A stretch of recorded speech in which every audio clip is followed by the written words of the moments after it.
Hey y'all, welcome to First Comes Love, Then Comes Marriage podcast. My name is Lindsey And Jackson, I'm Aaron Jackson. and we are here joined with such a wonderful guest. Thank you so much. Best-selling author and activist and lawyer, and I fell in love with her book, Fair Play. I'm here with Eve Rodsky. Thank you for joining us. Oh my gosh. I was saying I fell in love with you guys. You are the cutest couple ever. And your podcast is so fun. So was a very welcome morning after California has been in, weeks and weeks of Rain. crazy Yes. rain and mudslides. So it's sort of cozy to be with you guys. Yes, I've heard. We just left LA on Monday, and so we're back in New York, which is interesting because we just missed you. But so yeah, I wanna start with your love story because we always start there. Our audience, they want to hear it. They want to know how you met your person, how you guys came to be. Like, tell us a little bit about you. Oh, it's such a good question because I get to only, as Seth said, when people ask him, how did the dynamics change in our relationship? That's my husband. He'll always say, we'll just have your wife write a book about you and portray you in a terrible light. Oh my gosh.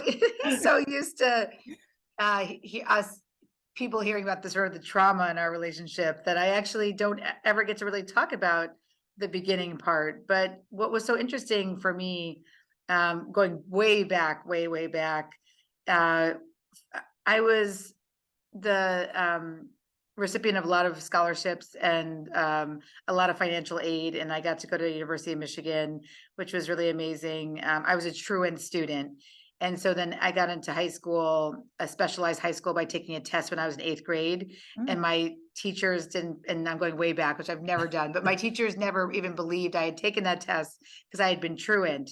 So this is when a test actually really does help somebody get off a different path. So I went to this specialized high school where I started to believe in myself because everybody else thought it was cool to do schoolwork, which was not what it was in my community to be cool. And then I was able to get scholarships to Michigan and financial aid. And then I got scholarships to Harvard Law School, which was amazing.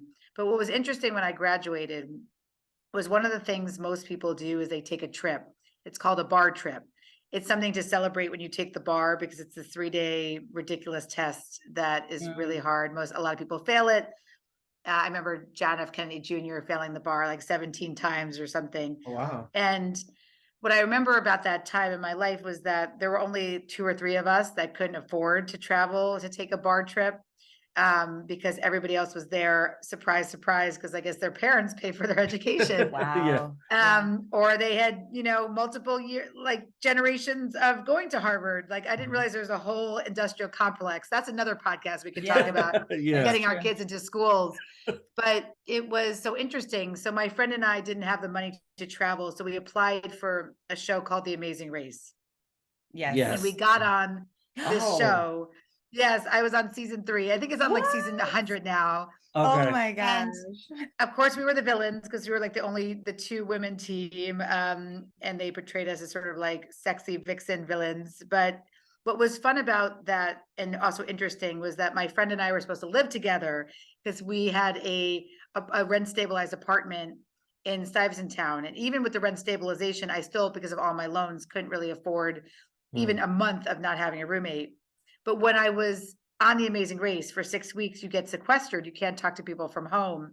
My best friend, who had always been single, fell in love with someone from Los Angeles and had decided to move. And she was feeling really guilty and I think upset that she was going to have to tell me that we weren't going to be living together after law school. And so she introduced me to his best friend. And even though I had a boyfriend at the time, from law school, she really thought I would like Seth. And the first thing she called me up, she's like, okay, just hear me out. He's a Jew and he's obsessed with hip hop. Like that's all you really need to know about him. He was an agent at CA at the time. He was representing Missy Elliott and Busta Rhymes, like in the time of their heyday. Yeah. And it was not just our joint love of music, but my friend basically thought that her boyfriend's best friend and I would get along, and we actually both ended up marrying those men. Best friends. Yes, wow. yes. That's a story. Yes. and it's a little bit strange. It was a bit strange in the beginning because Seth would call me and say things like, so why are you mad at me? And I was like, I'm not mad at you. And I was like, oh, right. I forget. Zoe's telling John, who's telling Yes, Seth. everything. Yes, Yeah, yes, yeah. yes. So now our kids, they have 3 kids. We have 3 kids. We go to the same school together, Aw. and they've been in our lives now for 20 years. But it was and then the last thing I'll say about Seth is that the first night we met, when she wanted to introduce me to him, because again, she was feeling guilty for breaking our lease. He had been living in LA at the time, and I was in New York, and I had just started my job at a law firm. And he was, like I said, an agent, a music agent in LA. And when he was coming in, I had him meet me at the Underbar, which was a bar at the W Union Square. And it's called the Underbar because it's underground. Yeah.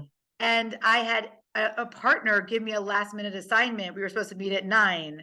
And so I couldn't get in touch with Seth. This was like the early day of flip phone, cell phones, or Blackberries. And he was underground. I didn't get to the Underbar till midnight, and he was still there. Oh, wow. Yeah. So that made me love him.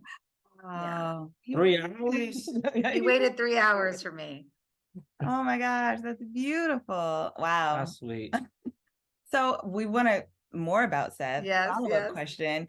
When did things shift? Because we're going to dive into your book and so many nuggets in there that are going to help our audience.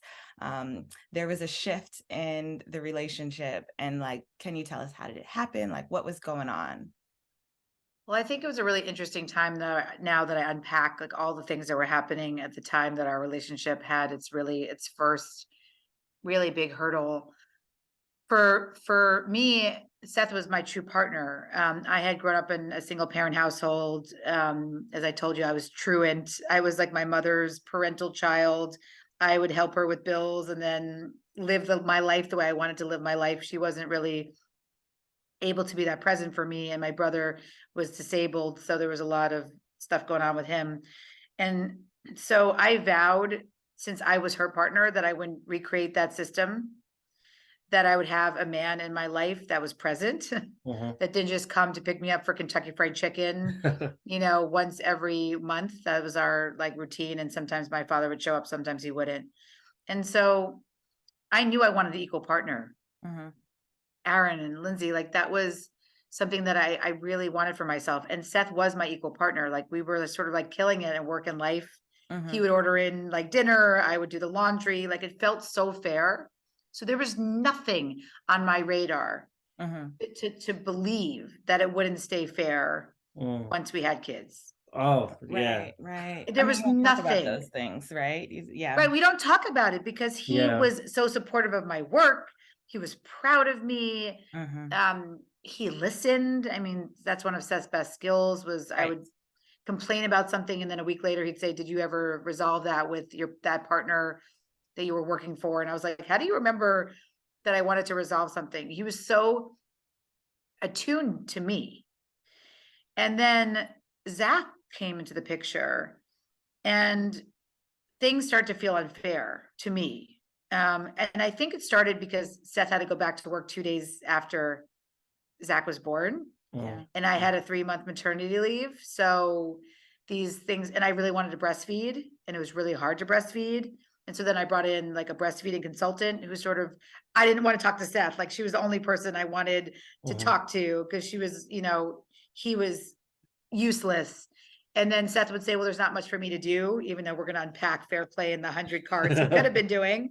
But if she's breastfeeding, there's not much for me to do. And I understood and believed that trope. And then I would start to say, well, in the time it takes me to tell Seth what to do, I should just do it myself. And then I start to believe these ridiculous myths that somehow I'm a better multitasker, that I'm wired differently for Zach's cries and needs. And all these tropes kept building on me. I didn't obviously have anything like a fair play to understand the science behind what was actually happening. If someone had just said to me, men do 5 to 15 hours a week less after kids come, that's just the statistic of what happens.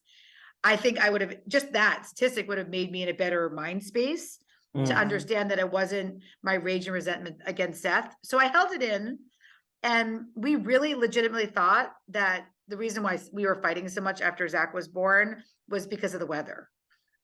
So we kept saying, oh my God, this, we should really be in LA because this weather, like what is happening to us? Yes, we were in New York. Oh yeah. Yeah. We moved back to New York. We did long distance. We moved to LA. I took the California bar for Seth, and then he decided he wanted to like run nightclubs. And so we ran back to New York for almost 6 years. And so we had Zach in New York. So we were living in the West Side, which is the best place in New York you can live. I mean, it was right by the Bleecker Street playground. You had the West Side Highway. But even then we were just like, oh, it's the weather. We hate each other because of the weather. And I remember thinking if we didn't fight over the plastic, like whether or not he used that plastic over the stroller when it was raining, then everything would be fine. Like we wouldn't have that. Yeah. We would be like, everything would go back to normal. And so we decided to move to LA when Zach was 15 months, because obviously it was the weather. Yeah. Right. And then we got to LA and things didn't get better, Aaron. And then finally, I talk about in Fair Play, when Ben came along without working on any of this, this disconnect that was building and my resentment and my lack of accountability and trust for Seth, then everything came to a head. I had literally a blueberries breakdown that I talk about in the book. You can't make this shit up. Seth finally sent me a text that said, I'm surprised you didn't get blueberries one day when I had a diaper bag in the passenger seat of my car and gifts to return from a newborn baby in the back of my car and a client contract I talk about that was in my lap. And I always talk about the pen, and I remember stabbing me in the vagina as I would hit like the red lights.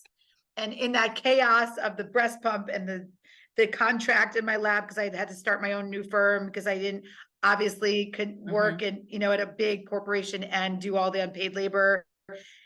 Through all that chaos, I realized, oh my God, like I've become just the fulfiller of Seth's smoothie needs. Like that I'm a role to him. I'm not even a human being anymore. That's sort of how I felt. I think he just thought he wanted blueberries that morning, but he didn't experience that the same way I did at all.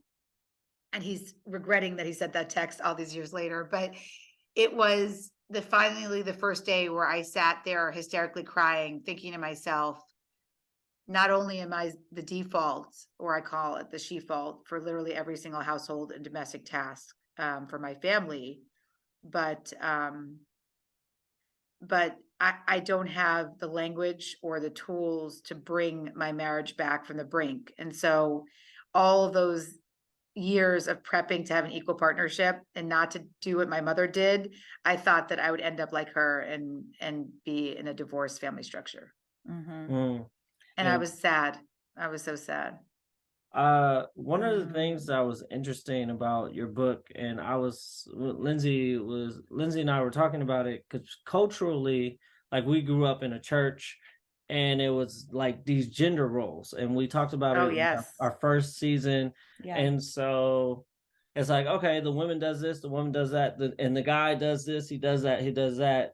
And even with us, the beginning of our marriage, she's a dancer on Broadway, so she's making like all of the money. My money is like probably like 10% of whatever she makes. And it was such a flip. So I'm home most of the time, but I still had expectation. We went through marriage prep and stuff like that. So we did have some conversations, but some of the conversations are so broad. It's like, do you want kids? Yes. No. Yes. So too broad. But it's not like the details. It's like, okay. I just want to know if you're putting the garbage liner back in. Right. Like that's what I said to my couples therapist. I was like, what is this? Like, I don't need you to use I statements. She kept saying use I statements. Right. I was like, you mean like I fucking hate you, Seth? Like that type of I statement? No, I just put the liner back in and we're good. But I agree. Right. It was too broad. I think you're right, Aaron. And so now, like when it's time to get to the nitty gritty, these conversations weren't had. And so it's almost like, okay, there's a like almost unspoken rule. You're supposed to be doing that. So when she did get pregnant and we had our child, it was kind of like, okay, well, as a man, it was like the mother intuition, right? You know what you're doing. I never had a kid. You never had a kid, but since you carried it for 10 months, You have the mother you intuition. know what to do. I don't know. And Totally. so that was another thing that was interesting about the book, because I could see how often, especially in our culture, how often a guy could be like, okay, you're the mom. This is what moms do. I was taken care of by my mom and my dad. My dad was a worker and my mom was the nurturer. So nurture away and I'll go do something. And even though she was the working mom, and I was a manager. Yeah, I was still managing, but still, I was like, okay, you got this. And I get that, by the way. And I think that that's, my family, I have a very Orthodox Jewish side of my family where women are conditioned because of Adam and Eve to be the helpmate. yeah, And the man, helper. Yeah, helper. exactly. It's called, That's exactly what we were taught. in the church, it's called that. In the Jewish traditions, it's called that. It's like we're the helper. And we like go to, whatever heaven we go to because of how many unpaid tasks women do. Yes. And men are considered, the priests of the home, or in the Jewish The head of the tradition, household. the Yeah. head of the household, the learners, like men are allowed to learn all day because they're supposed to hold all the knowledge. They're like the knowledge keepers. And while we have to like make all the money and raise the kids. And so I think, yes, there's a lot of these, and the truth is, even people who didn't grow up in religion like we did, I think just cultural assumptions about women's time is sort of what I had to unpack. So what I realized was that what I was wanting from Seth was for him to put the garbage liner back in. That's why fair play is actually a nitty-gritty system. And I was also wanting him to understand what the research, it's been a decade, but fair play is now, it's becoming its own health plan. And it's not just for women and children, it's to understand men, because there's all these new findings, not new, but really longitudinal findings, that for women, our longevity is more complicated. But for men, there's only one thing that matters when you control for age, race, ethnicity, socioeconomic status. It's really the quality of a man's relationships at 55 predicts whether he's alive at 85. And so you literally need, not you, but men really literally need fair play to stay alive, because it'll bring back the accountability and trust in their relationships. But it's not your fault. That's what I think I had to realize. It wasn't Seth's fault. It was just the assumptions. And this is the hardest part for me, before we go into like this is the going dark to go light. We're in sort of the dark part. But I think the darkest days for me was understanding that the reason why Seth wasn't putting the liner back in wasn't because it was some conspiracy theory that he wasn't, trying to ruin my day or, ruin my life but what was happening was just a fundamental problem that now the whole fair play movement is based on. The fact that as a society, we've structured, and again, with religious institutions helping us, we've structured society to condition women to believe that their time is less valuable than men's time. That's what we've done. So what I mean by that is since we are born, women hear messages like breastfeeding is free, when really actually now they've done studies, it's 1,800 hours a year. It's actually a full-time job. Home economics classes actually have brochures that say breastfeeding is free. New York Department of Health classes had things for women saying breastfeeding is free, care is free. Not understanding that this takes hours and hours of women's time. We also see occupational segregation. So if women enter a male profession, salaries automatically come down. So we're told over and over, everywhere we look, that our time is less valuable. But the saddest part for me was that it wasn't Seth's fault, because I conditioned. Yeah. I was complicit in my own oppression. So when I said 4 things to myself that made me complicit in doing all the unpaid labor, to the point where I got to the blueberries breakdown. I said to myself 4 things. I said, my job is more flexible than Seth's job. And so I should do more. I said to myself, at some points, he made more money than me, so I should do more. I said to myself, I'm a better multitasker, that one I was telling you about, that I have a mother's instinct, so I should do more. I told myself that in the time it takes me to tell Seth what to do, I should just do it myself. I said to myself that Seth's better at focusing on one task at a time, and I can find the time. But we're not Albert Einstein, right? We can't fuck with the space-time continuum. There's actually no way to find time. It's just that there's such a different expectation over how women are supposed to use our time. So that's why fair play didn't become about, Seth, you hold these cards, I hold these cards. That's the nitty gritty that it became, because the game is fun if you use the cards right and don't use it as a scorekeeping exercise. But the way things changed for us was when I finally was able to sit Seth down, and I talk about this in the book, and have enough courage to say to myself, and then to say to him, when you have 3 hours after our kids go to bed, Seth, to watch Sports Center, work out, finish a PowerPoint deck, you have time choice over your day. Whereas I'm doing things in service of our home and our kids till my head hits the pillow 2 hours after you go to bed every single day. And that's fundamentally unfair. I'm not going to live in a place where you don't value my time. And I love you and I want us to work, but I'm holding my boundary now. I deserve as much time choice over how I use my day as you do. And yes, there's less time choice because there are kids in this relationship now, but I deserve time choice, and I want you to respect my time as if it's a diamond, just like we respect your time. My time is not sand, it's not infinite. That was the boundary I had to hold for myself. But oh my God, Aaron and Lindsey, it took that's why this is our 101 primer. We can come back and do this again, but your listeners may be hearing this for the first time. It took me till this day, it's 2023. This was 2011 when this happened. I mean, it's taken me a full decade to really internalize that my time is valuable. That's the societal conditioning that really got me. It is so revolutionary, and it's so true and honest. We just found your book last year, and I was saying when I reached out to you, I was like, wow, this book, it's a game changer. And it's so funny because that's what it says. It's a game changer. Yes. And I'm just like, so we're in Barnes and Nobles and we love to read. We do this often. We'll just go down the aisles and we'll pick out some books. And usually we don't have as much time as we used to before the kids, but the little time that we have, if I can read to him, it'll work out. So I'm like, okay, we're going to get this book. It looks great. Sorry, Aaron.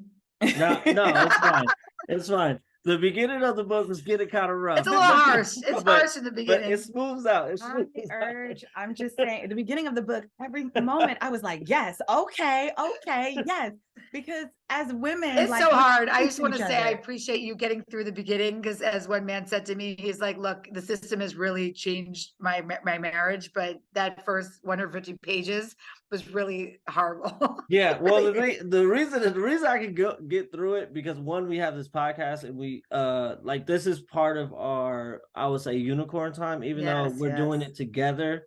But it's especially when the kids are here, this is our time to actually have like conversations with each other where when we're not walking the kids to school or doing something and just it was a time a couple of times last year, I think, where I was like, every time I talk to you, it doesn't need to be a debrief about what's going on. What's and happening. Lindsey has, she has 2 masters. She does all this. Million and things so, I'm thinking about. And the mental load. So she has to debrief. And so, and I'll just sit there and she'll be like, this is what's going on. Boom, boom, boom, boom, boom, boom, boom, boom, boom. And I could see the load. And so I was like, okay, as I'm reading this book, I was like, man, it's making me kind of look bad. Like, I don't do anything. But I was like, I know it's going to get to a point where, because where the marriage, you want to be writing a book if the marriage wasn't healed some kind of way, or you weren't healed. And so I was like, let me keep reading till I get to that point, because if we stop right here, then everybody should just get divorced. It's just marriage is not a word. So you go dark to go light. That's what one man said to me. You really like to go dark to go light. And I think that that's the beauty of where we can go now. I feel like in this conversation, if we want to start getting lighter, back to like really what changes when people are in the sort of the fair play. I'll just tell you this quick, I didn't get in the book, but can I tell you like this quick story of this couple that I love? Because it happened during the pandemic and it's really funny. And again, I didn't get into the book, because now obviously we get thousands and thousands of stories of people all over the world, because fair play has been translated into 17 languages, which is so cool. Congratulations. Yes, and thank you again for sticking with it and understanding that's a practice. One person said to me, well, I had a conversation once about this stuff, and it didn't go well. So that's it. I'm like, okay, so that's like saying you're going to exercise once in 2015. I took one walk and I'm not fit, so I'm not going to like continue, right? I mean, fair play is a practice. So that's what I just want to preface for people out there who are hearing this for the first time. So fair play is a game. It's a metaphor. There's 100 cards. And it's really this idea that when you hold a card, it doesn't matter how many you hold. It's not a scorekeeping exercise. It's not about 50-50 because life is dynamic. But when you're holding that card, for me and Seth, it started with just one card, and that was extracurricular sports. He was the best for the little ones. They were just getting into Little League, and he would say, I'm on the field. I got them here. And I was like, well, if you're really going to own one card of the 100, I need you to be on this 85-person text chain about where the practice is going to be this week, and Xerox their birth certificates, because like apparently you need like birth certificates just to play in like an AYSO league, and you're going to have to sign the 17 coaches consent, and you're going to be buying them equipment that doesn't fit and returning it on Amazon or borrowing it from a friend. So once Seth took all of that ownership, that's what we call in the book conception, planning, and execution. It became a game changer. I got 6 hours of my week back just from that one card. So Richard and Amy decided to divide up the cards. And one of the cards that Richard decided he wanted to take on, because what he had noticed, there's different suits that he was doing a lot of the home stuff. So he was doing like home maintenance. He was taking the mail, paying the bills, but he wasn't doing a lot of what I call in the book, the magic cards. The things that, like bringing the bouquet of flowers to your kids' recitals, showing up. So he decided he wanted to take one of the magic cards, and he took magical beings. So he wanted to be Santa because it mattered. She's Jewish and he's Christian. And so Christmas was celebrated on his side. So he would be Santa. He would be, they have Irish descent. So there's something called like Lucky Leprechaun, apparently, that I learned about. Yes. All these new things you learn when you talk to couples. And then the Tooth Fairy. So when it was his turn to redeal and take this, he decided, at least for a while, because you can always redeal the cards back. That's the whole point. This is about you check in, you practice, you have these conversations. Hopefully when you're not, like you said, walking your kids, when emotion is low and cognition is high, I like to say. So he takes magical beings. Now, their daughter had lost a tooth already, but this was her second tooth or third tooth. Under his card holding regime, the Tooth Fairy did not come. So he reports to me that the Tooth Fairy didn't come. So this is a magic card. So those can be pretty fraught. So I asked them what happened. So Amy, before Fair Play, I talk about communication styles. She identified herself as a verbal assassin. So she said what she would have done to Richard is say, okay, well, you're done. Like, you are the worst father that's ever existed. You've taken the magic away from our children for life. They will never believe in magic. Like, they're permanently scarred. She started sort of telling me all the things. I was like, just tell me everything you would have said that was in your brain. But she decided not to, because Fair Play is about holding your tongue, waiting for it, letting people carry through their mistakes. Now, Richard told me what he would have done before Fair Play was he would have blamed Amy and said, you forgot to remind me to put the dollar under the pillow.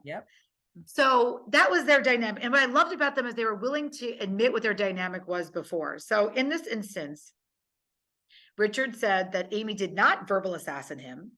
So because she didn't come at him, he had more room to carry through his mistake and also to own it without defensiveness. So he was able to say, you know what, that actually was my responsibility and I messed up. When she said she heard him say, I messed up, she literally was like, I don't even care about this Tooth Fairy. Like, it was just the accountability and trust that was garnered by him admitting that this was his responsibility. So she let it go and said, I know you care about our daughter. She's obviously upset about this. You just carry through your mistake any way you want. So Richard tells me that in front of his daughter before she went to school that day, he pulls up his email and emails toothfairy@gmail.com. And during his workday, he gets a response. That's what I think is so. There's somebody out there, thank you, toothfairy@gmail.com, who responded with something like, supply chain issues during the pandemic have been hard. Oh, wow. I've had a hard time picking up all the teeth. He explains to his daughter what a supply chain issue is. He reads out the email from toothfairy@gmail.com. And all she really cared about was that the email said that when the tooth fairy comes late, she brings double the money. Well, Oh yeah. she's Well, happy. Of course. He did it. And that's it. That's the story. And then they went on with their life and they are continuing to practice fair play. Mhm. It's so small to me, but it shows just how these small tweaks and accountability, trust, having a partner that you allow to carry through their mistakes, because women make mistakes too, who are married to men. Single parents make mistakes too. LGBTQIA couples make mistakes, but giving that space to Richard, he felt like it wasn't the end of the world to make a mistake in the home front. And before, he felt like he couldn't do anything right. And so it wasn't really in his best interest to try. And so that's why fair play became a love letter to men, because actually I would rather be in charge and overwhelmed than being in a home where it's not psychologically safe to admit that you don't know something or you don't know your role. So I actually start to feel a lot of empathy for men. I had a question about the men part. And did you find in your research that it was better to put it as a game instead of like, because you have these cards, we have these cards right here.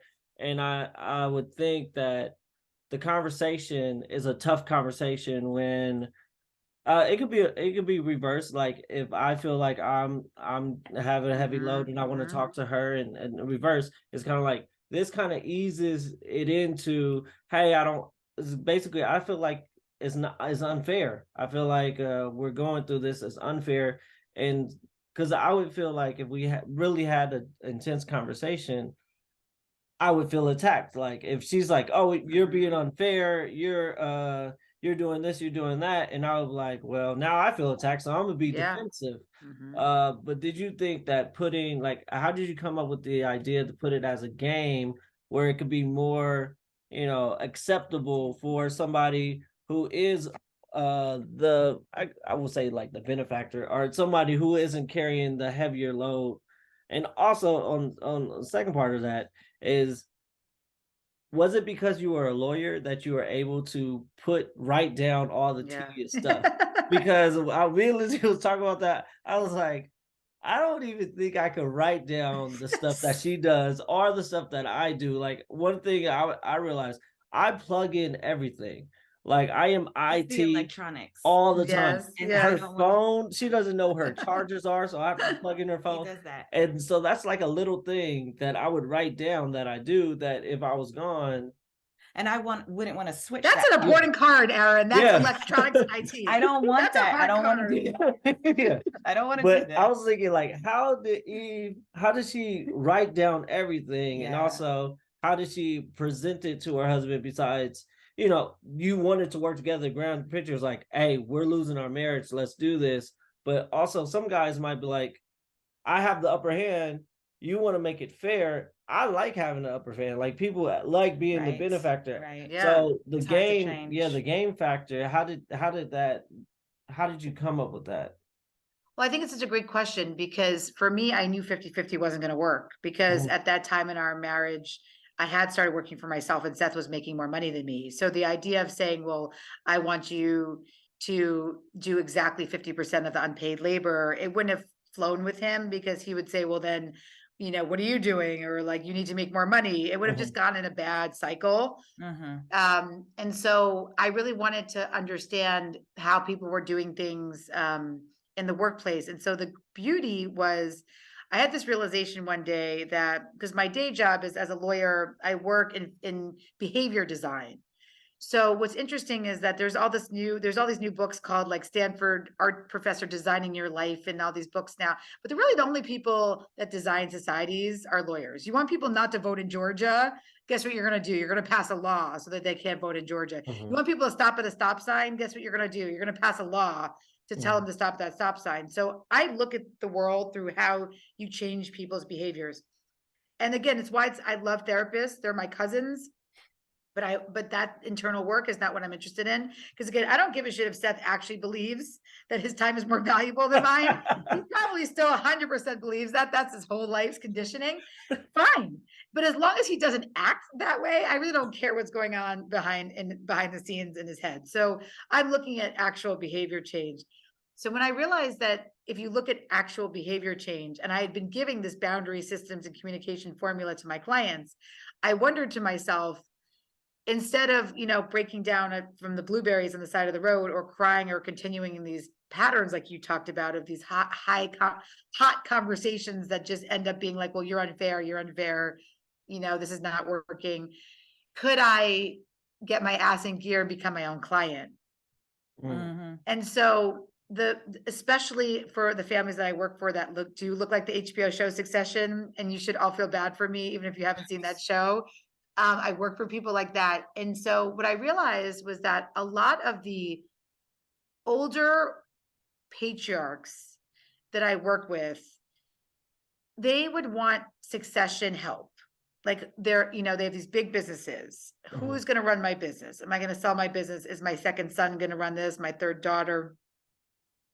And so I would ask them their visions for things with just open-ended questions. And especially for men, I would say things like, well, what do you want your legacy to be? Or, after you die, what do you see happening to the company? And a lot of these, especially the men, would say to me things like, well, I'm not going to die. So Oh. that ends a conversation Yep. if you're a lawyer coming in to help you with the succession after you're dead. If you tell me, and so I'm like, well, okay, so do I walk up and leave? So what I start to realize is over time, mediation tools like card games. I have these, card games like, what does your legacy look like? Tell me a story. Pick a story from here. And they were similar to the fair play cards. They were things like, someone would pick like groceries, and I'd ask them to tell me a story of who went grocery shopping as a kid.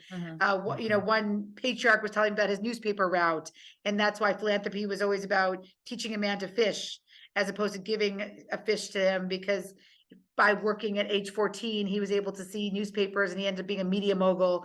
So I felt like I got a lot of storytelling done through, especially for men, when I had it as a card game.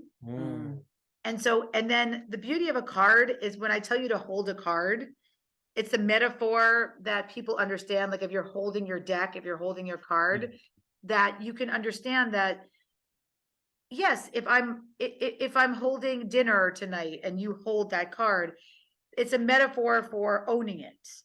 And so, as I said to you earlier, I don't really care what your division of labor is at all, as long as you both perceive it to be fair. And so for me, like I said to you, for a long time, it was just Seth held one card. It was just extracurricular sports. And I still had the other 99. And that was fair to me because, again, I got 6 hours of my week back. I felt like he understood what ownership meant. And so 99-1 was fine for me. Other people are doing it closer to 50-50. There's sometimes, Aaron, where your weeks may be 60-40, or, Lindsey, your mental load feels high. So I just like the idea of making it visible. And then something happened to me.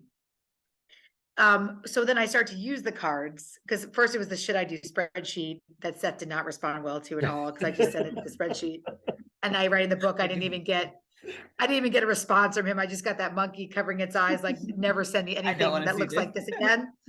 So you could imagine the spreadsheet with all the details was incredibly overwhelming. So spreadsheets did not work for my household. The card game did.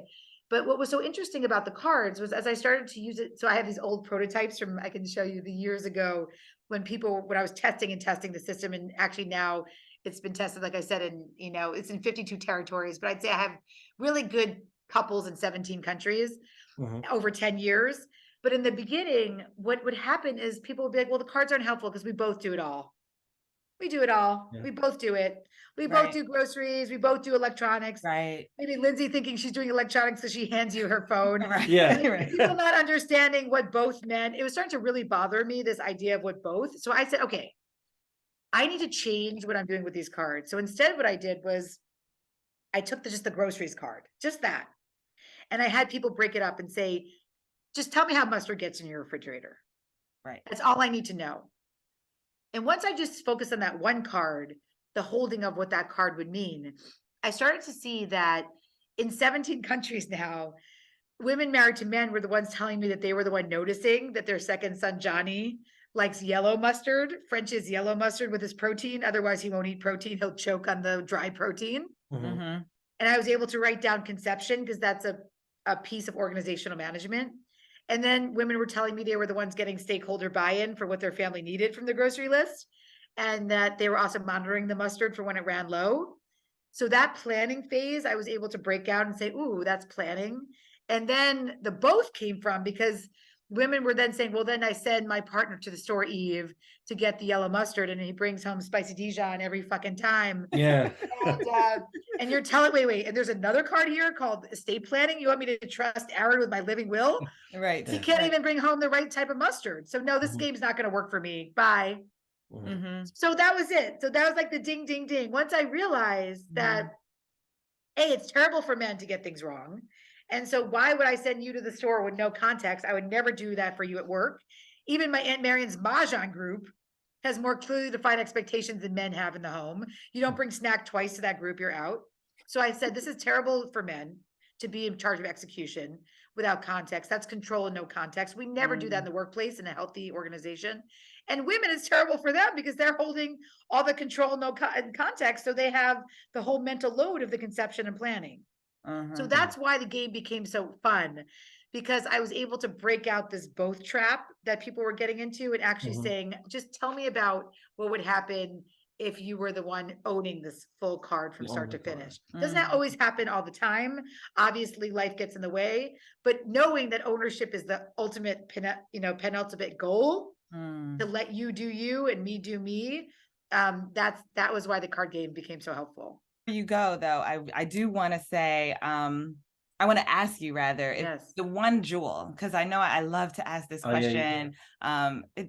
I learn from these, but the one jewel that you would say to people who are married or wanting to be married, because a lot of our audience, they're like listening to us because they love and they're trying to figure it out and get all of the drops before they even, get there. What would you give to women and men? I think what I will say about the jewel that I'm thinking a lot about now is how important it is to push back against society's view of you as just a role. Again, you're not just a breadwinner, you're not just a parent, you're not just a partner, you're not just a professional, and to push back against that guilt and shame. So I'll just leave you with a little fun thing that I do for myself that I talk about in the second book, Unicorn Space. I know I need this time. I know now it's important for my mental and physical health to write my murder mysteries, to dance poorly, for Aaron, for you to play basketball, Lindsey, dance, but also something else too, and this podcast, because you need more, because it's your job too. When you take that time for yourself, even if your kids aren't in a great place, or Aaron's not watching them, or Lindsey's not watching them, and it's not a perfect time for you to take that, and you want to take that time, remember that guilt and shame can ruin it. It can ruin it. I really should go watch my son's basketball game, or I really should go pick up my kid from their preschool early. And so instead, what I've been doing is I have a guilt and shame journal. So anytime I feel guilty about something, I write, I feel guilty because I'm not putting Anna to bed tonight, because blah, blah, blah. I cross out, I feel guilty because, and then instead I put in, I feel I made that decision because. So now over time, it's like, I felt guilty because I didn't put Anna to bed because I wanted to go see my friend's, book reading. Now it says I made that decision to not put Anna to bed because friendships matter to me. Maintaining connections means showing up for people. And then I look back over the year and I'm like, wait, why was I so guilty for going for 1 hour for coffee with a friend? Like, what is wrong with me? Right. So it allows you to give perspective to the fact that this is forever. You have a long, please God, life ahead of you, and investing in yourselves and that time away from each other and being able to invest in your passions is ultimately going to just make your relationship so much better. So that's my nugget. Try replacing I feel guilty because if you feel it to I made that decision because, and see how it feels.